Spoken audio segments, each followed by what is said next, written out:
Hello class সামনের বন্ধুরা, তোমরা সব কেমন আছো? আশা করি তোমরা প্রত্যেকেই ভালো আছো। দেখো, আজকের এই ভিডিওর মাধ্যমে আমি আলোচনা করতে চলেছি তোমাদের ফার্স্ট সামেটিভ ইভ্যালুয়েশন যে টেস্ট হতে চলেছে আগামী মাসে, সেই টেস্টের নমুনা প্রশ্নপত্র সঙ্গে রয়েছে সাজেশন এবং উত্তরপত্র। তাই ভিডিওটি স্কিপ না করে সম্পূর্ণ দেখার অনুরোধ রইল। তো চলো কথা না বাড়িয়ে কিন্তু আমরা এক এক করে দেখে নিই। দেখো, প্রথমেই তোমাদের বলতে চাইবো, তোমাদের যে প্রথম যে পর্যায়ক্রমিক মূল্যায়ন হতে চলেছে সেই মূল্যায়নের জন্য কিন্তু সময় বরাদ্দ থাকবে 1 ঘন্টা, আর তোমাদের পরীক্ষার যে ফুল মার্কস থাকবে সেটা হচ্ছে 30 মার্কস। দেখো, প্রথমে কি থাকবে সেকশন এ। সেকশন এতে কি থাকবে না তো সিন। তোমাদের দেখো 1, 2, 3 থেকে 4 পর্যন্ত লেসন কিন্তু প্রথম পর্যায়ক্রমিক যে মূল্যায়ন হতে চলেছে সেখানে কিন্তু থাকবে। কিছু কিছু স্কুলে আবার 5 লেসন হয়তো দিলেও দিতে পারে, কিন্তু বেশিরভাগ স্কুলে কিন্তু 1 থেকে কিন্তু 4 নম্বর লেসন কিন্তু ফার্স্ট সামেটিভ ইভ্যালুয়েশন টেস্টে কিন্তু হতে চলেছে। ঠিক আছে, দেখো প্রথমে কি থাকবে, একের দাগে কি থাকবে, দেখো সিন থেকে প্রশ্ন থাকবে। দেখো, প্রথমে কিছু পোর্শন সিন থেকে কিন্তু তুলে নেওয়া হবে এবং কিন্তু এভাবে কিন্তু প্রশ্ন করা হবে। দেখো, read the passage carefully and answer the questions that follow. ঠিক আছে, দেখো এটা কিন্তু টেক্সট থেকে, দেখো যে লেসনগুলো তোমরা পড়েছো 1, 2, 3, 4, ঠিক আছে, সেই লেসন থেকে কিন্তু এইভাবে কিন্তু টেক্সটের কিছু কপি কিন্তু পোর্শন কিন্তু তুলে নেওয়া হবে। ঠিক আছে, দেখো এখানে তোমাদের টেক্সট থেকে দেখতে পাচ্ছ যে কিছু পোর্শন তুলে নেওয়া হয়েছে এবং দেখো এই হচ্ছে কোশ্চেন। দেখো, choose the correct alternatives from the given options. ঠিক আছে, যে অপশনগুলো রয়েছে সেখান থেকে কিন্তু সঠিক যে অল্টারনেটিভ সেটা কিন্তু আমাকে চুজ করতে হবে। দেখো একের এতে কি রয়েছে, তো Belle asked her father to bring, কি আনতে বলেছিল না তো রোজ। ঠিক আছে, নেক্সট বলছে the owner of the castle was কে ছিল না তো বিস্ট ছিল, পশু ছিল, তাই তো। নেক্সট দেখো, having been ceased the merchants cargo. দেখো, মার্চেন্টের যে সামুদ্রিক যে জাহাজ ছিল, সামুদ্রিক জাহাজের যে মাল, কার্গো কথার অর্থ হচ্ছে মাল। ঠিক আছে, দেখো মালগুলোকে সিজ করা হওয়ায় মার্চেন্ট ওয়াজ লেফট উইথ, দেখো নো মানি, মার্চেন্টের কিন্তু কোনো টাকা আর অবশিষ্ট ছিল না। নেক্সট বলা হচ্ছে বিদের দাগে, দেখো কি বলা হচ্ছে, identify which of the following statements are true and which are false, give supporting statement for each of your answer. দেখো তোমার উত্তরের সাপেক্ষে কিন্তু আমাকে কিন্তু সাপোর্টিং কিন্তু দিতে হবে। ঠিক আছে, সাপোর্টিং স্টেটমেন্ট কিন্তু দিতে হবে। দেখো বিয়ের এতে কি রয়েছে, দ্য মার্চেন্ট হ্যাড 2 ডটার্স, মার্চেন্টের 2টি কন্যা ছিল, এটি একদম ফলস, তাই তো। দেখো, both of his elder daughters asked for jewels and fine dresses but Belle said, দেখো দুজন বড় যে কন্যা ছিল, বড় মেয়ে দুটি কিন্তু জুয়েলস এবং সুন্দর পোশাক চেয়েছিল, কিন্তু বেল কি চেয়েছিল, তো বেল সেড, তো বাবা তুমি আমার জন্য একটা ফাইন রোজ নিয়ে আসবা, যেটা কিন্তু আমাদের দেশের এই মানে প্রান্তরে কিন্তু হয় না, তাই কিন্তু টেক্সটে কিন্তু ছিল। নেক্সট দেখো বিয়েতে কি রয়েছে, merchant the merchant lost his way on his return journey. একদম সত্য কথা, মার্চেন্ট কিন্তু ফেরার সময় দেখো জঙ্গলে কিন্তু তার রাস্তা কিন্তু হারিয়ে ফেলেছিল, তাই না। নেক্সট কিতে রয়েছে সিতে, দেখো the merchant plucked a rose, কি বলছে, from the rose garden he had seen. একদম সত্য কথা, দেখো upon picking up the loveliest rose the merchant suddenly came across to face with a hideous beast, তাই তো। দেখো এটা টেক্সচুয়াল লাইন। দেখো কিন্তু এই মার্চেন্ট কিন্তু দেখো ওই বিস্টের আতিথেয়তা গ্রহণ করার পর যখন বাড়ি ফেরার সময় কিন্তু যখন রোজের বাগান দেখতে পায় তখন কিন্তু একটা ফুল কিন্তু তোলে, সঙ্গে সঙ্গে কি দেখতে পায় না তো একটা, দেখো হিডিয়াস্ট বিস্টের কিন্তু সম্মুখীন হয়। ঠিক আছে, হিংস্র পশুর। ওকে, নেক্সট বলা আছে শীতের সিয়ার দাগে কি রয়েছে, আনসার দ্য ফলোইং কোশ্চেন্স। দেখো নিচে কিন্তু কি রয়েছে, 3খানা কিন্তু প্রশ্ন রয়েছে, 4খানা প্রশ্ন রয়েছে, যা কিন্তু তোমাকে আনসার দিতে হবে পূর্ণ বাক্যে। কি বলছে, what were the gifts that 3 daughters asked for. দেখো কোন কোন গিফট 3জন মেয়ে কিন্তু বা 3জন কন্যা ওই মার্চেন্টে কিন্তু চেয়েছিল। আস্কড ফর কথার অর্থ হচ্ছে চাওয়া। দেখো both of merchants elder daughters asked for jewels and fine dresses. মার্চেন্টের কিন্তু বড় 2 কন্যা দুটি কিন্তু চেয়েছিল কি না তো অলংকার এবং সুন্দর পোশাক, কিন্তু বেলকে না তো ইয়াঙ্গার ওয়ান অর্থাৎ সব থেকে ছোট, Belle asked for a rare rose, কিন্তু বেল চেয়েছিল একটা দেখো দুর্লভ একটা গোলাপ, তাই তো। নেক্সট কি রয়েছে বিয়ের দাগে, দেখো why did the merchant go to the castle. দেখো মার্চেন্ট কাসেলে কেন গিয়েছিল, মার্চেন্ট দেখো having lost his way in the forest the merchant went to the castle. দেখো এখানে ইন দ্য ফরেস্ট হবে, কোনো কারণবশত মিসিং হয়ে গেছে। ঠিক আছে, তোমার টাইপ করতে হয়তো ভুল হয়ে গেছে। দেখো কি বলেছে, তো মার্চেন্ট তার জঙ্গলের রাস্তা হারিয়ে ফেলে কিন্তু কাসেলে কিন্তু গেছিলেন। নেক্সট ইয়ার দাগে কি রয়েছে, what did the merchant find on the table of the castle. দেখো ওই দুর্গের টেবিলে মার্চেন্ট কি পেয়েছিল, কি বলছে, the merchant found the table laden with food and drink which he accepted and he ate to his heart's content. দেখো টেবিলে কি পেয়েছিল, ফুড এবং ড্রিঙ্ক পেয়েছিল, যে কিন্তু দেখো মার্চেন্ট কিন্তু তার হৃদয় তৃপ্তি করে কিন্তু সেগুলি গ্রহণ করেছিল। নেক্সট কি বলেছে দেখো, what was the merchant left with, কি বলছে, নো মানি, এখানে হোয়াই হতো। দেখো why was the merchant left with no money, মার্চেন্টের কোনো টাকা কেন অবশিষ্ট ছিল না বা বাকি ছিল না। দেখো the merchant was left with no money as his ships cargo had been seize to pay his debts. কি বলা হয়েছে, তো শিপসের যে মালপত্রগুলি ছিল সেগুলো কিন্তু বাজেয়াপ্ত করা হয়েছিল তার ঋণ পরিশোধ করার জন্য, তাই কিন্তু মার্চেন্টের কাছে কিন্তু আর অবশিষ্ট কোনো টাকা কিন্তু ছিল না। নেক্সট কি বলা হয়েছে, complete the following sentences with the information from the text, অর্থাৎ টেক্সট থেকে, অর্থাৎ টেক্সটের যে পোর্শন, সিনের যে পোর্শনটা তুলে নেওয়া হয়েছে এই কোশ্চেনের জন্য, সেখান থেকে তথ্য নিয়ে কিন্তু এই বাক্যগুলি কিন্তু আমাকে পূর্ণ করতে হবে।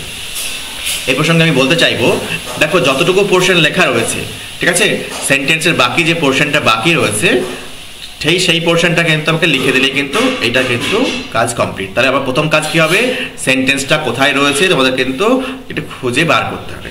দেখো while returning he lost his way in a forest, অর্থাৎ যখন বাড়ি ফিরছিল তখন কিন্তু মার্চেন্ট কি করে, কিন্তু তার রাস্তা কিন্তু জঙ্গলে হারিয়ে ফেলে। নেক্সট দেখো বিয়ের দাগে কি রয়েছে, so he was left with no, কি বলা হয়েছে, money to buy present for his daughters. দেখো মার্চেন্টের কিন্তু কোনো টাকা কিন্তু হাতে আর রইল না, কেন, তার মেয়েদের জন্য গিফট কেনার জন্য। ওকে, নেক্সট বলা হচ্ছে সেকশন বি। সেকশন বিতে কি থাকে না, তো গ্রামার অ্যান্ড ভোকাবুলারি, ঠিক আছে, গ্রামার অ্যান্ড ভোকাবুলারি থাকে। দেখো বলা হয়েছে কি, কমপ্লিট দ্য ফলোয়িং সেন্টেন্সেস। এই প্রসঙ্গে তোমাদের আমি বলতে চাইবো, তোমাদের যে গ্রামার এবং ভোকাবুলারিগুলি পরীক্ষায় আসতে চলেছে সেটা কিন্তু টেক্সট বেসড, টেক্সটের বাইরে থেকে কিন্তু কিছু আসবে না, অর্থাৎ লেসন 1, 2, 3, 4, ঠিক আছে, কোনো কোনো স্কুলে 5 নম্বর লেসনও দিলেও দিতে পারে। তো সেই লেসনের যে গ্রামারগুলি রয়েছে সেইগুলি কিন্তু করলেই কিন্তু হবে, বাইরে থেকে কিন্তু করার কোনো কিছু প্রয়োজন নেই। দেখো complete the following sentences with the proper degree of adjectives. দেখো অ্যাডজেক্টিভের কি হয় না, তো ডিগ্রি হয়, ঠিক আছে, সেই উপযুক্ত যে ডিগ্রি চেঞ্জ করে কিন্তু সেন্টেন্স আমাদের লিখতে হবে। দুইয়ের এতে কি রয়েছে, দেখো কি বলছে, শিলা হ্যাজ দ্য, দেখো দা রয়েছে, তাহলে longest here in the class. দেখো সুপারলেটিভ ডিগ্রির আগে কিন্তু আর্টিকেল কিন্তু দা হয়, অবশ্যই কিন্তু মনে রাখবে, ঠিক আছে, THE, দেখো দা রয়েছে মানে কি, আমি এখানে সুপারলেটিভ ডিগ্রি চোখ বন্ধ করে কিন্তু বসিয়ে দিলেই কিন্তু হয়ে যাবে। সুপারলেটিভ ডিগ্রির আগে আর্টিকেল দা হয়, ঠিক আছে। এই প্রসঙ্গে আমি আমাদের জানাতে চাইবো, দেখো ভায়োল AEIOU, এই 5টা ভায়োলের আগে THE যদি বসে তাহলে উচ্চারণ হবে দি, আর কনসোনেন্টের আগে THE যদি বসে উচ্চারণ হবে দা, ঠিক আছে, কথাটা কিন্তু মনে রেখো, ঠিক আছে। তাহলে কি বললাম, সুপারলেটিভ ডিগ্রির আগে আর্টিকেল দা হয়। দেখো আগে আর্টিকেল দা রয়েছে, এখানে চোখ বন্ধ করে সুপারলেটিভ ডিগ্রি তুমি বসিয়ে দাও। নেক্সট কি বলা হয়েছে, মিস্টার ঘোষাল ইজ, তারপর দেখো এখানে দ্যান রয়েছে, দ্যানটা সাধারণত কোন ফর্মে ইউজ হয় না, তো কম্পারেটিভ ডিগ্রিতে ইউজ হয়, তাহলে এখানে বিজিআর হবে, ওয়াইটা উঠে গিয়ে আইআর হয়ে যাবে। নেক্সট কি বলা হচ্ছে, শীতে দেখো the owl is considered as the, দেখো আবার দা রয়েছে, তাহলে কি হবে, সুপারলেটিভ ডিগ্রি হবে, তাহলে ওয়াইজেস্ট হবে। ওকে, নেক্সট কি বলা হয়েছে, স্নেহওয়াজ, দেখো কি বলছে, স্নেহওয়াজ ইজ অ্যাজ, দেখো অ্যাজ দিয়ে কিন্তু পজিটিভ ডিগ্রি করা হয়, অর্থাৎ যেটা রয়েছে সেটাই তোমাকে লিখে দিতে হবে, তার থিংটাই লিখে দিতে হবে। অ্যাজ এর মাঝে কিন্তু পজিটিভ ডিগ্রি কিন্তু ব্যবহার হয়, ঠিক আছে, অর্থাৎ অ্যাডজেক্টিভের নর্মাল যে ফর্মটা তোমরা দেখতে পাও সাধারণত সেটাই হচ্ছে পজিটিভ ডিগ্রি ফর্ম। ওকে, নেক্সট কি বলা হয়েছে, দেখো দেখো fill in the blanks either present continuous tense or past continuous tense. দেখো কি বলা হয়েছে, বলছে ইদার হয় প্রেজেন্ট কন্টিনিউয়াস কিংবা পাস্ট কন্টিনিউয়াস টেন্সে কিন্তু ফিল করতে হবে। দেখো এতে কি রয়েছে, দেখো ইট ডট ডট ডট রেন নাও, দেখো সময়টা কখন, নাও, এখন রয়েছে, তাই এখানে কিন্তু প্রেজেন্ট কন্টিনিউয়াস টেন্স আমাকে ব্যবহার করতে হবে, ঠিক আছে। তাহলে ইট ইজ রেনিং নাও, তার প্রেজেন্ট কন্টিনিউয়াস আশা করে বোঝা গিয়েছে। দেখো নেক্সট সেন্টেন্সেও দেখো ফিল্ড নাও রয়েছে, নাও মানে কি এখন, তাহলে আমাকে প্রেজেন্ট কন্টিনিউয়াস দিয়ে ফিল আপ করতে হবে। The boys are playing in the field now, দেখো ছেলেরা কিন্তু এখন কি করছে না, মাঠে খেলা করছে। নেক্সট কি বলা হচ্ছে, দেখো ইয়েস্টারডে মানে কি, গতকাল বলা হয়েছে, গতকাল মানে এখানে কিন্তু পাস্ট কন্টিনিউয়াস দিয়ে আমাকে করতে হবে। তাহলে হরি একজন বোঝাচ্ছে, তাই জন্য হরি ওয়াজ স্টাডিং, কি বলছে, অ্যাট 9 PM ইয়েস্টারডে, দেখো গতকাল 9টার সময় কিন্তু পড়াশোনা করছিল। নেক্সট দেখো কি বলা হচ্ছে, টুডে রয়েছে মানে আজকে, এখানে কিন্তু প্রেজেন্ট কন্টিনিউয়াস হবে। ডক্টর মনমোহন সিং কি বলছে, ইজ ভিজিটিং কলকাতা টুডে, দেখো মনমোহন সিং কি করছে না, তো আজকে কলকাতায় কিন্তু আসছেন, ঠিক আছে। এই হচ্ছে তোমাদের গ্রামার, ঠিক আছে, গ্রামারে কিন্তু তোমাদের 8 নম্বর থাকবে, টেক্সটে 12, গ্রামারে 8, আর রাইটিংয়ে কিন্তু 10 মার্কস থাকবে তোমাদের। এই তোমার ফার্স্ট সামেটিভ প্রশ্নের যে হতে চলেছে যেটা পরীক্ষা, সেটি পরীক্ষার কিন্তু নাম্বারের যে ব্রেকআপ, তা কি বললাম, টেক্সট থেকে আসবে 12 নাম্বার, ঠিক আছে, গ্রামার থেকে আসবে 8 নম্বর, আর কি আসবে 10 নম্বর আসবে রাইটিং স্কিল থেকে। ওকে, দেখো সেকশন সি মানে হচ্ছে রাইটিং, ঠিক আছে। কি রয়েছে দেখো, write a story with the following hints within 70 ওয়ার্ডস, 70টা শব্দের মধ্যে কিন্তু তোমাদের একটা দেখো স্টোরি ডেভেলপ করতে হবে। এটার মান থাকে কত, 10। দেখো এই গল্পটা তোমরা প্রত্যেকেই হয়তো ছেলেবেলা থেকেই শুনে আসছো। আক্রো ফাইন্ডস মিট, একটা কাক কি করে না তো এক টুকরো মাংস পায়, গাছে উড়ে যায়। তারপর ক্লেভার ফক্স ইজ, চালাক ফক্স সবসময় চালাকি হয়, ঠিক আছে। যদি আমি বলি he is a fox, Fox মানে কিন্তু শেয়াল বলা হলো না, তাকে কিন্তু চালাক বলা হলো, ঠিক আছে। দেখো ফক্স অর্থাৎ এখানে কিন্তু একটা প্রভাব হয়ে গেছে, চালাক অর্থে ইউজ হয়ে থাকে।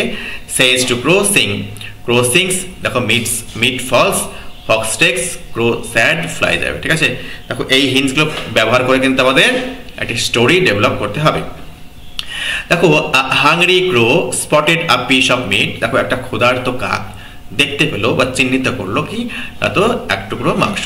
And flew to a nearby tree, দেখো মাংসটা নিয়ে কোথায় গেল না তো কাছাকাছি কোনো গাছে উড়ে গেল।